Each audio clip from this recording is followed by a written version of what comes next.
यहाँ पर कहा गया है वरीयाने स्ते प्रश्न कृतो लोकहितं निप आत्मवित्सम्मतः पुंसां श्रोतव्यादिषु यः परः। कहने लगे कि आपने बड़ा ही सर्वश्रेष्ठ सुंदर प्रश्न किया है। क्यों किया है? क्योंकि जिस बीमारी का नाम लिया है तो वो प्रत्येक जीव के अंदर कॉमन रूप से जुड़ी हुई है कि नहीं? कोई व्यक्ति गरीब है, धनी हो सकता है, नहीं भी हो सकता। कोई व्यक्ति है, उसका ब्याह हो सकता है, नहीं भी हो सकता। कोई व्यक्ति किराए पर रह रहा है, घर बना सकता है, नहीं भी बना सकता। ब्याह हो गया, बालक बच्चे हो सकते हैं, नहीं भी हो सकते। लेकिन क्या जो भी व्यक्ति ने जन्म लिया है, क्या इसका ये विकल्प उपलब्ध है कि वो मर भी सकता है या नहीं भी मर सकता? बताओ, है इसमें किसी भी प्रकार का विकल्प? ये तो कॉमन है, ये तो होना ही होना है।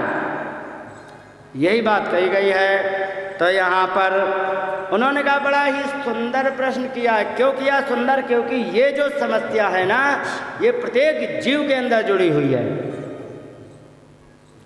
और ये समस्या प्रत्येक जीव के अंदर जुड़ी है। तो ये प्रश्न सबके लिए हो गया है।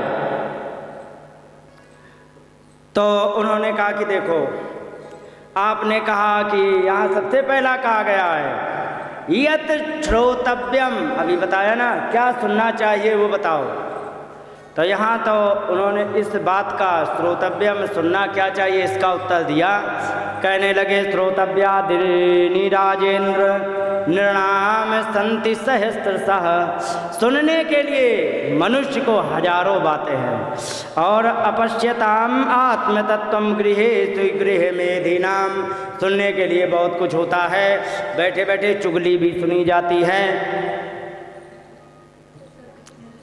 4 बैठ जाएंगी जिस समय 5 बज गए, घर का काम हो गया है, बादल छाए हुए हैं, हवा पश्चिम की चल रही है, चारों तरफ की पड़ोसने के जाके दरवाजे पे चबूतरे पे बैठ गई, फिर चुगली उनकी शुरू होती है। सुनी जाती कि नहीं?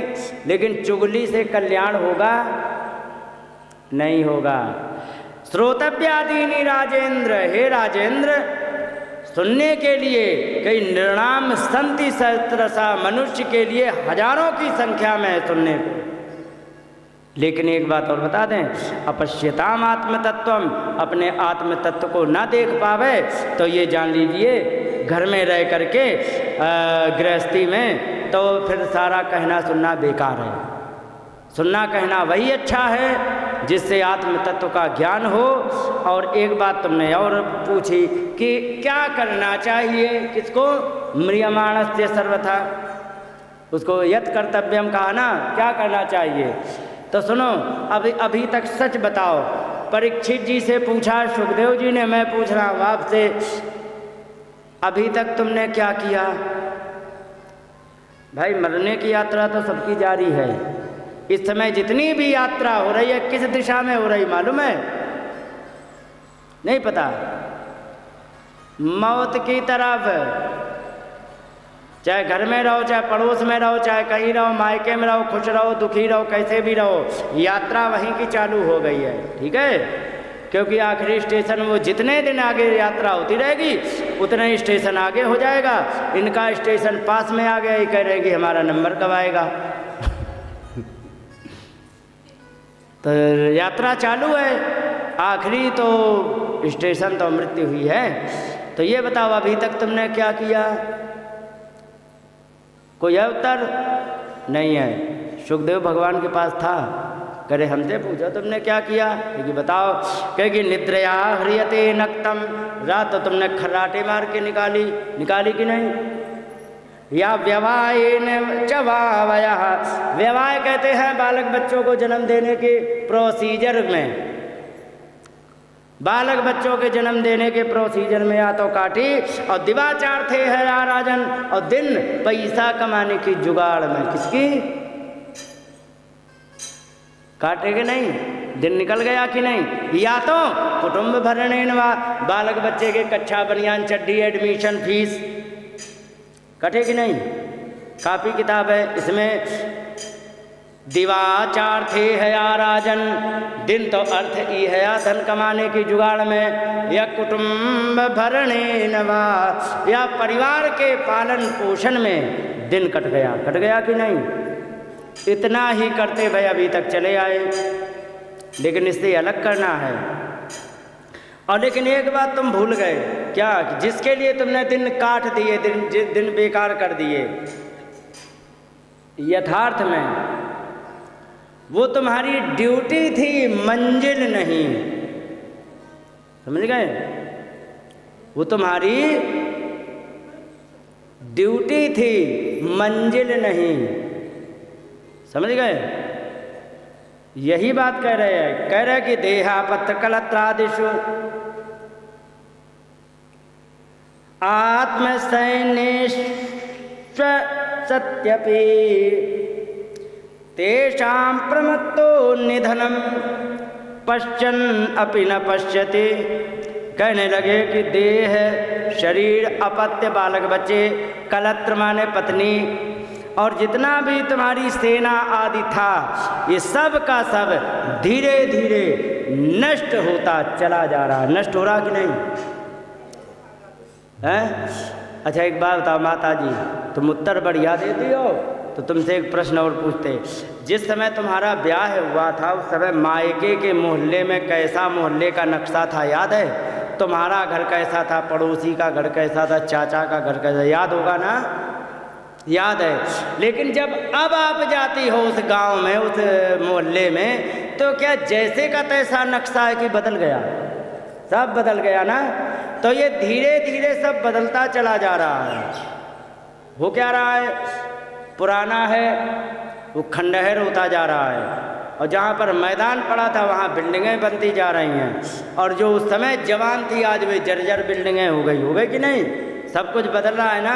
यही बात कह रहे हैं कि तेषाम, उन सबका प्रमत्तः, अरे आलसी कहीं के, निधनम, नष्ट होता चला जा रहा है। और ये सब देखते हुए भी नहीं देख रहा, पश्चन अपि, देखते हुए भी न पश्यति, नहीं देख रहा है। एक बात बताओ, जब घर, दरवाज़ा, मोहल्ला, पड़ोसी, चाचा, ताऊ जितने पुराने थे सब निकल गए कि नहीं?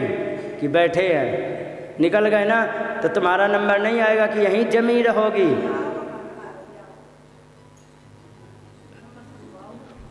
कि यहीं पर जमे रहने का आएगा नंबर है। तो अगर जो आना है तो उसके किराए भाड़े का जुगाड़ तो करना ही चाहिए। इसीलिए कहा है तो किराए भाड़े का जुगाड़ करना चाहिए। तो क्या करना चाहिए? तो सुनो, इसका उत्तर भी दिया है। यहाँ पर कह रहे हैं कि तस्मात् भारत, जब तो सबका सब नष्ट ही होने वाला है, तो इसलिए तस्मात् शब्द बड़ा अच्छा है। तस्मात् शब्द का मतलब जहाँ पर आखिरी बात बतानी हो कि इसलिए दुनिया के झंझट में ना पड़ो, इसलिए तुम ये कर लो, होता है ना। आखिरी जब निर्णय बताना होता है, आखिरी जब उसका सॉल्यूशन देना होता है, तो हिंदी में कह देते इसलिए तुम ये कर लो, अंग्रेजी में कह रहे सो डू यू दिस, इसलिए तुम ये करो। और संस्कृत में कहते हैं कि तस्मात्, इसलिए भारत, हे भरतवंश में उत्पन्न परीक्षित जी, सर्वात्मा, वो सर्वात्मा परमात्मा, भगवान ईश्वरो हरि, उस भगवान ईश्वर हरि में क्या करो? श्रोतव्य, श्रवण करो, कीर्तितव्य, कीर्तन करो, स्मर्तव्य, उनका स्मरण करो। क्योंकि क्यों ना करें तो क्योंकि बड़ा नुकसान होगा। तो अच्छा कर लिया तो क्या हो गया? च इच्छता अभयम, अगर जो निर्भय पद प्राप्त करना है तो तुम उस भगवान का स्मरण। तुलसीदास जी ने बड़ी जबरदस्त बात कही, कहो तो सुना दें। यहाँ पर कह रहे हैं साधन सिद्ध विमुक्त उदासी।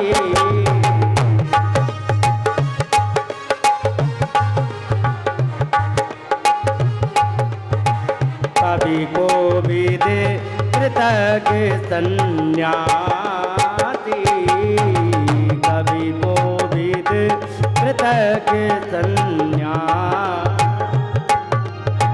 और जोगी सूर सुतापत ज्ञानी, जोगी सूर सुतापत ज्ञानी, धर्म निरत पंडित विज्ञानी, धर्म निरत पंडित विज्ञानी।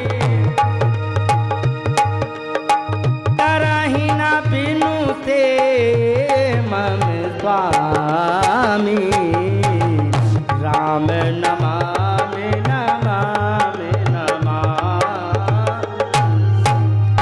यहाँ पर कहा है कि सुनो, साधन सिद्ध विमुक्त उदासी, उदासी माने उदासीन सन्यासी आदि, साधन से सिद्ध हो, विमुक्त माने वैरागी हो, माने संसार से मुक्त हो गया, उदासी हो, ये सब महात्माओं की कैटेगरी होती, तुम नहीं समझोगे। और कवि माने विद्वान, कोविद माने ज्ञाता और कृतज्ञ, कर्म कांड को करने वाला, करने को जानने वाला।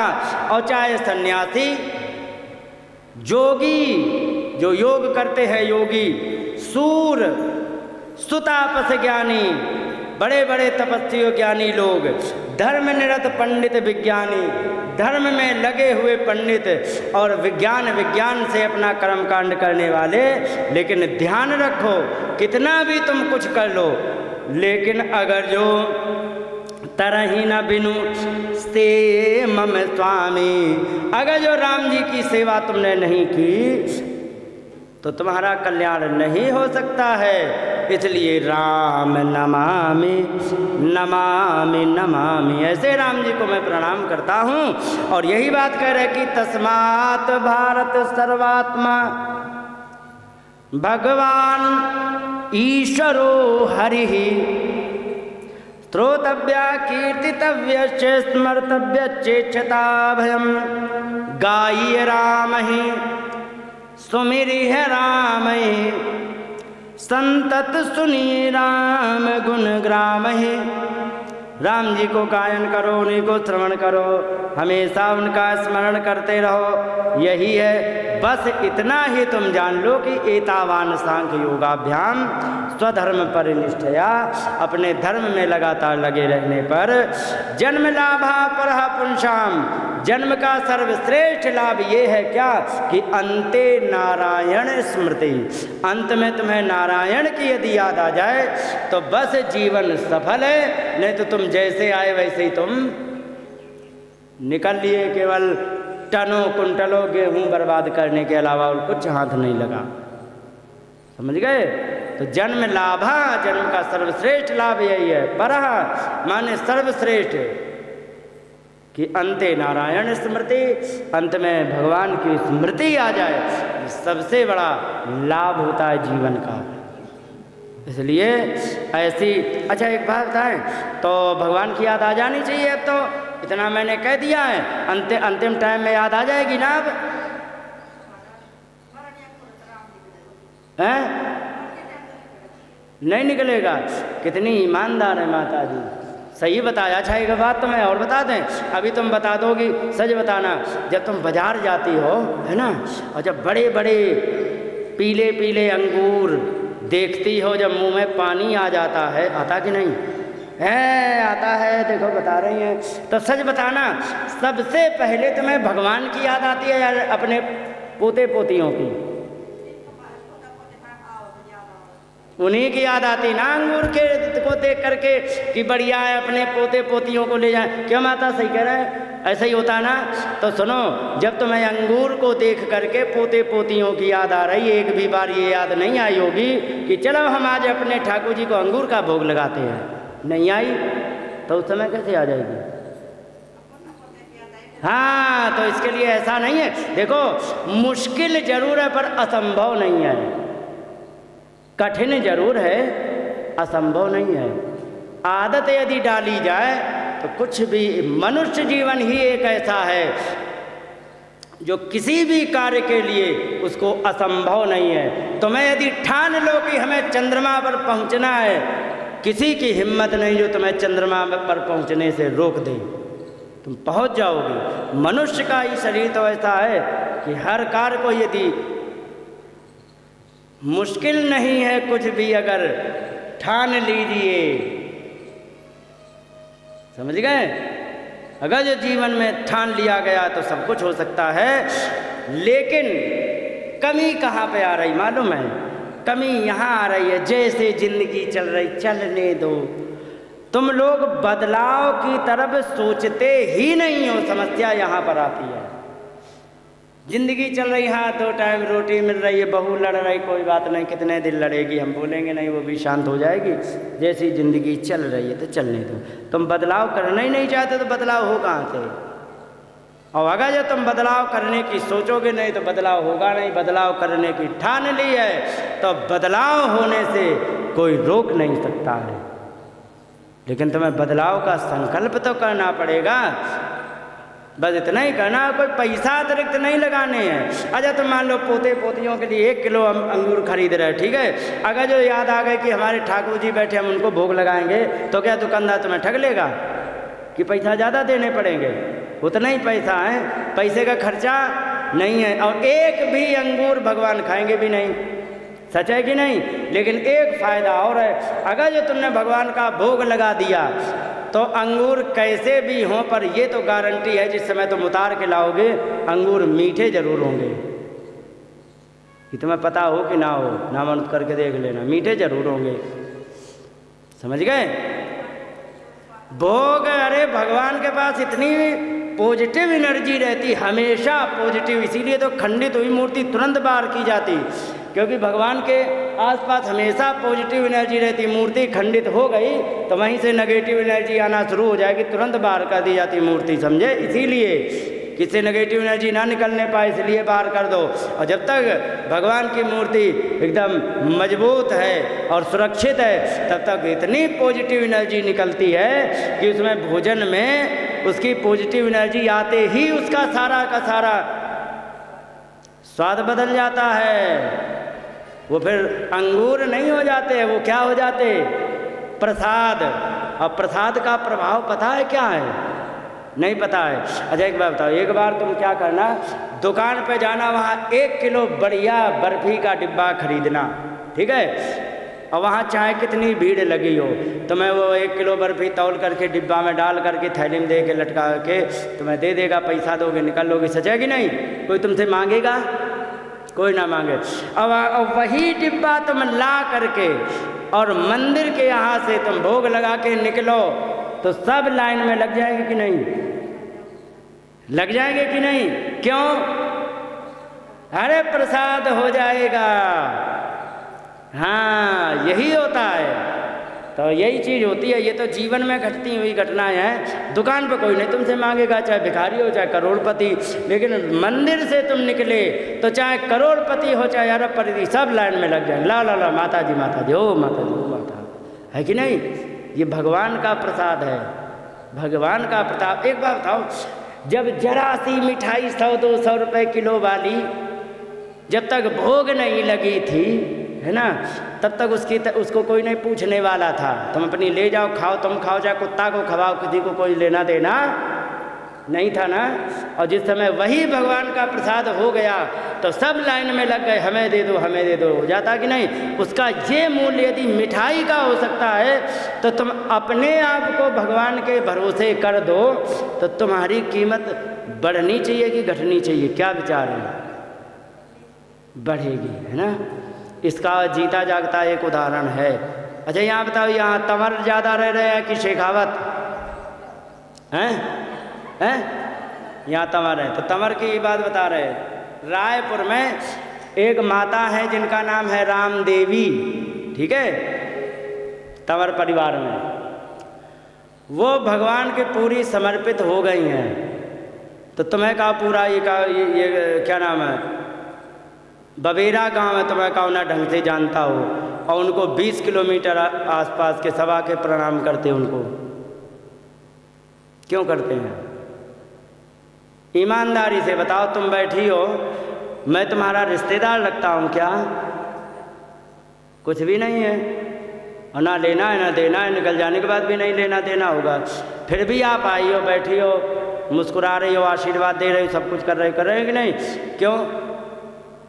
क्योंकि भगवान का आश्रय लिया हुआ है, तो उसका प्रभाव जब जरा सी मामूली बतासे 80 रुपये किलो वाले, ठीक है, गलती से गिर जाए तो उसे कुत्ता नहीं उठा के खाता है, और वो अगर जो भगवान के प्रसाद बन जाता है तो लाइन लगा के सब लेते हैं। तो तुम यदि भगवान का प्रसाद बन जाओ तो तुम्हारा क्या हाल होगा पता है?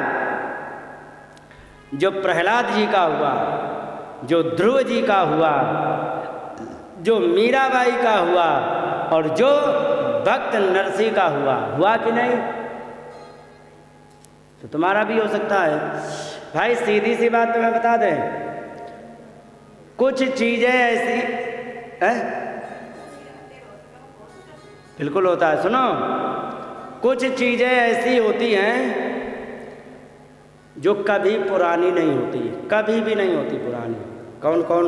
महाभारत में उसका उत्तर है। कहने लगे आदित्यस्योदयस्तात तांबूलम भारती कथा, इष्टम मित्रम प्रिया भार्या नूतनानि दिने दिने। कह रहे हैं कि सूर्य का उदित होना, ये क्या बेस में आवाज आ रही है? अच्छा, कभी भी पुराना नहीं पड़ता। अच्छा, ये तो माता जवाब भी नहीं दे पाएंगी, कोई बात नहीं, उनसे क्या पूछे। तुम्हें 60 से तो ऊपर की होंगी। कितनी साल की हो?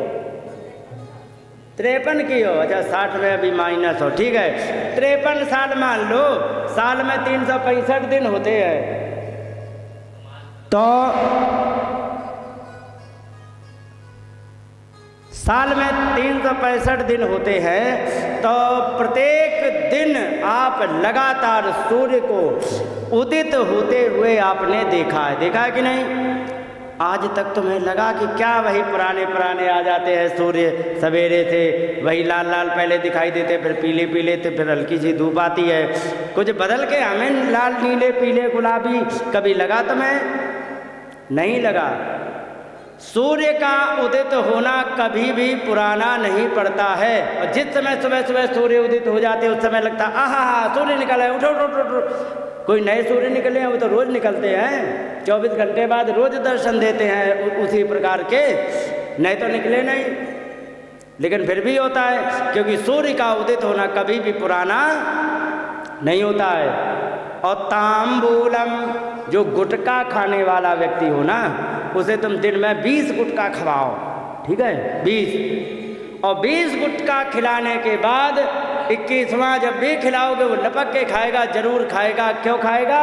क्योंकि उसको प्रत्येक गुटखा में नया नया स्वाद आता है। खाता है क्या कोई? अच्छा, कोई बात नहीं, बोलिए गोविंद भगवान की। तुमसे भी फैक्ट्रियां चल रही, चिंता मत करो। तो अगर जो उसको गुटखा खिला दिया जाए तो उसको जब भी नया गुटखा खिलाया जाएगा उसको नया ही स्वाद मिलेगा। गुटखा कभी भी पुराना उसके लिए नहीं पड़ता। यदि पुराना पड़ गया होता तो गुटखा छोड़ दिया होता है, सच है कि नहीं? उसके लिए नया होता है। और भारती कथा, आपने हो बहुत सी काव माता ऐसी हो जिसने 10-10 बार श्रीमद् भागवत कथा सुनी हो। किसी ने 2 बार, किसी ने 4 बार, किसी ने 10 बार, जीवन में ऐसी होंगी। तो आज भी सुन रहे तो क्या तुम्हें लग रहा है कि अरे क्या वही रोज रोज की पुरानी वाली भागवत सुना रहे, कोई नहीं सुना है? ऐसा लगा? भगवान का चरित्र जब भी सुनते तो कभी ऐसा लगा कि क्या रोज रोज की वही बातें सुनाते हैं, कोई नई बात तो है नहीं? ऐसा